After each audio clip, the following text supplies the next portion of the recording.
गुरुदैवताय गणाध्यक्षाय धीमहि गुणशरीराय गुणमण्डिताय गुणेशानाय धीमहि गुणातीताय गुणाधीशाय गुणप्रविष्टाय धीमहि एकदन्ताय वक्रतुण्डाय गौरीतनयाय धीमहि गजेशानाय भालचन्द्राय श्रीगणेशाय धीमहि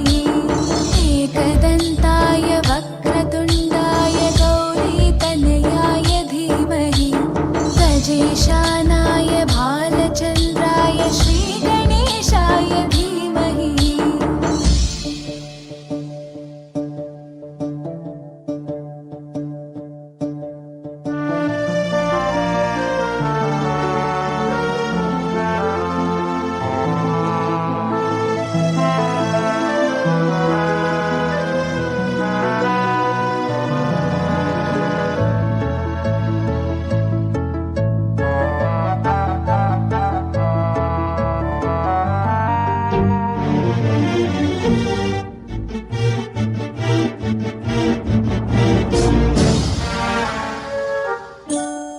गानचतुराय गानप्राणाय गानान्तरात्मने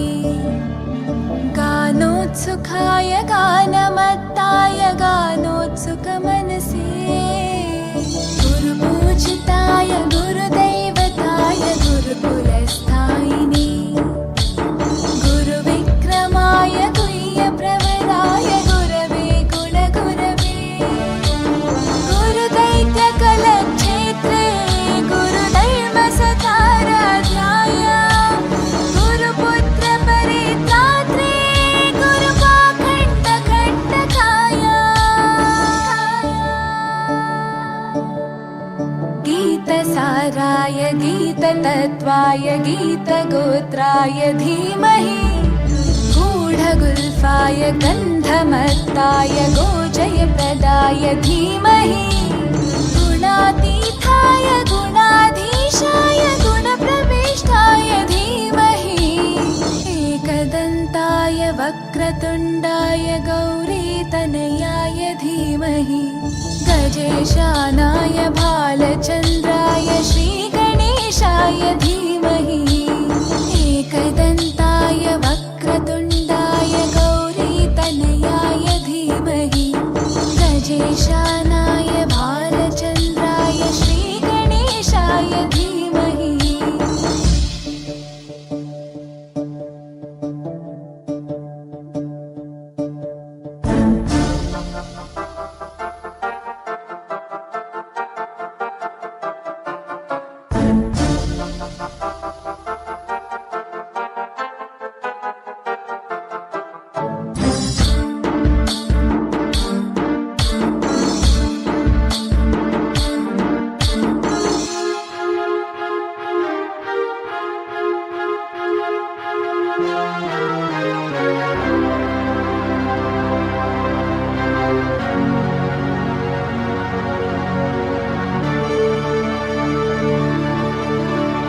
ग्रन्थगीताय ग्रन्थगेयाय ग्रन्थान्तरात्मने गीतलीनाय गीताश्रयाय गीतवाद्यपटवे ध्येयचरिताय गायगवराय गन्धर्वप्रियकृपे गायकाधीनविग्रहाय गङ्गाजलप्रणयवते गौरीस्थनन्दनाय गौरीहृदयनन्दनाय गौरभानुसुताय गौरीगणेश्वराय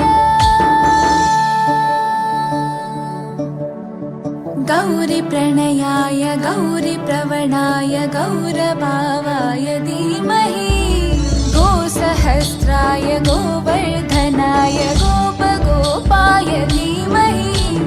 गुणातीताय गुणाधीशाय गुणप्रविष्टाय धीमहि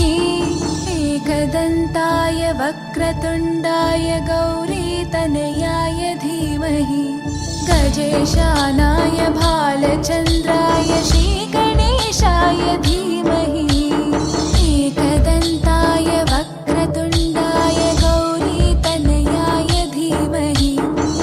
गजेशानाय भालचन्द्राय श्रीगणेशाय धीमहि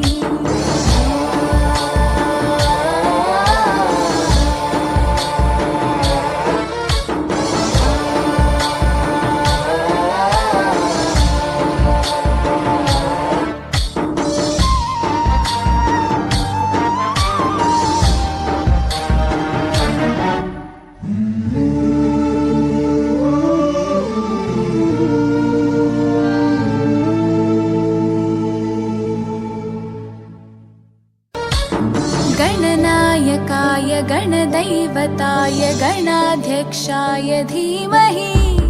गुणशरीराय गुणमण्डिताय गुणेशानाय धीमहि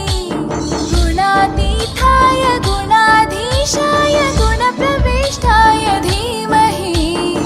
एकदन्ताय वक्रतुण्डाय गौरीतनयाय धीमहि गजेशानाय भालचन्द्राय श्रीगणेशाय धीमहि एकदन्ताय वक्रतुण्डाय